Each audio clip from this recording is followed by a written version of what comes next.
is a 2000 Yamaha Crypton T105SE, and I think it is one of the earliest examples of the Crypton.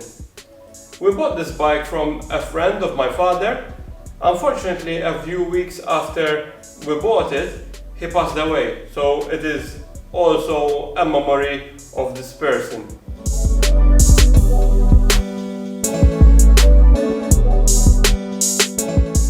As said, this is the SE version of the Crypton, so it has a front disc brake.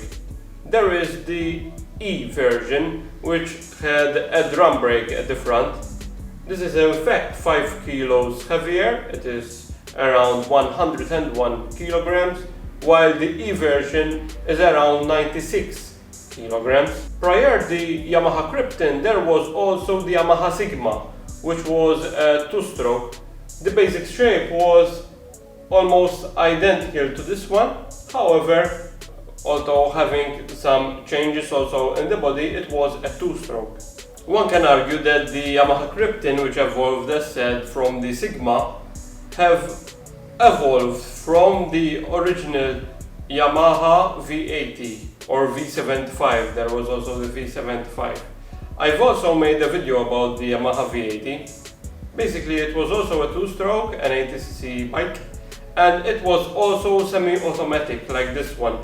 So with manual gearing, however, without using a clutch.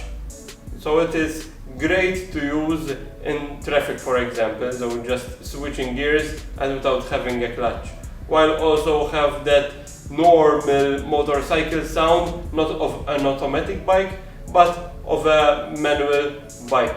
The V80 was a very well respected small bike, at least here in Malta. It was very popular and back in the 80s most especially. It was a very reliable two-stroke. Now in this case, the Yamaha managed to evolve that bike and create the Crypton as a very economical, very easy to fix and quite reliable four-stroke. In this case now a 105cc. They continue to upgrade the engines as well.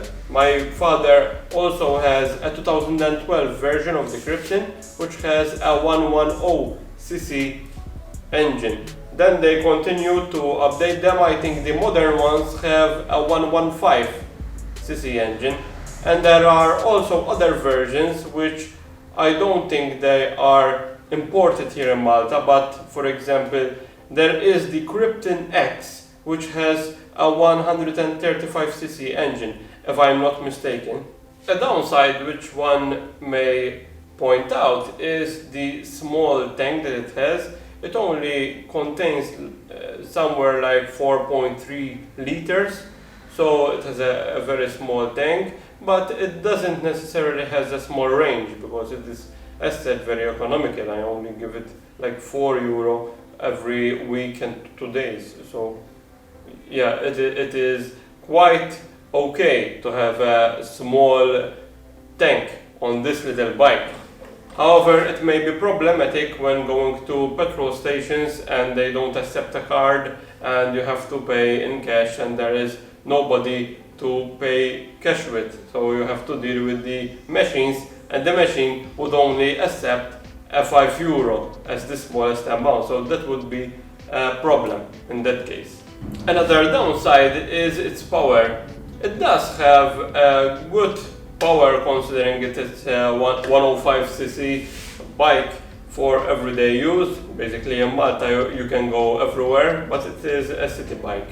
I also went to Gozo with friends with it, so one can easily go everywhere in Malta since it is a small country. However, it is not really suitable for a pillion. My girlfriend does come and ride with me a lot with this bike, and it does perform well, however not as well as one would want to expect that it performs. I mean, the power would be greatly reduced and the bike would feel the extra weight. When it comes to top speed, I reach easily 80 kilometers per hour and even up to 85 kilometers per hour. At times also, depending on the street elevation, it would also reach up to 90 kilometers per hour, but that's it. So it is well suitable for the city, because one isn't going to keep on going much faster than that. But obviously it won't be appropriate to go on highways on it, but we don't have highways here, so it is safe to ride everywhere, as said. The bike is quite comfortable to ride in traffic, since it is quite light and the weight is quite low.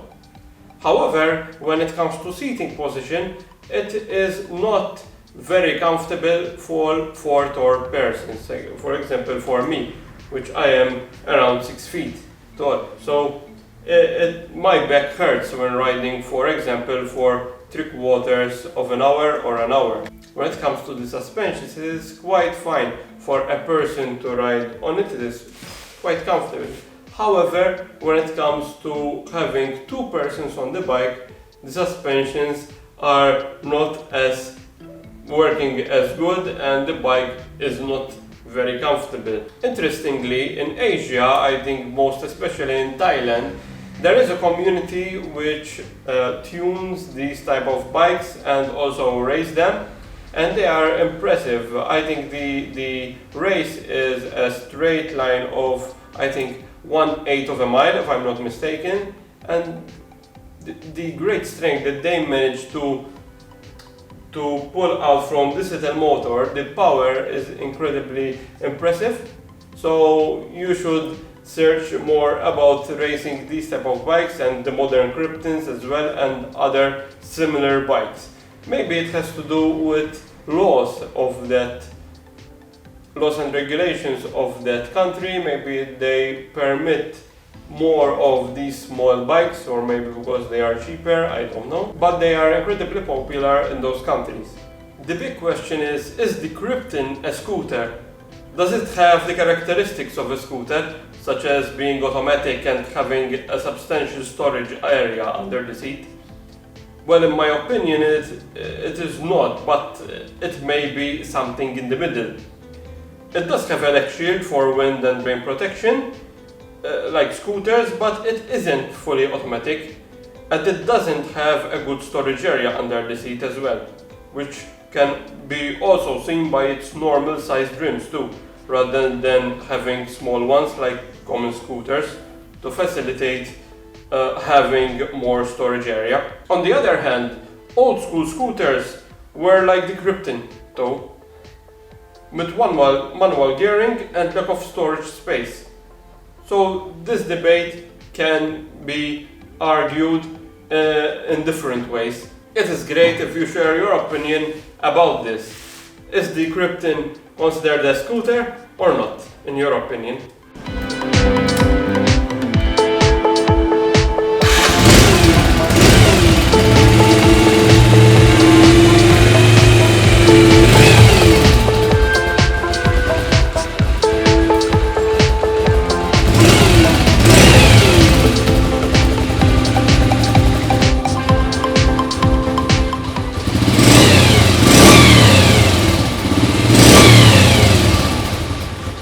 Here it also takes a carrier, which I removed, but I want to install it again because it's good if I put that back, etc.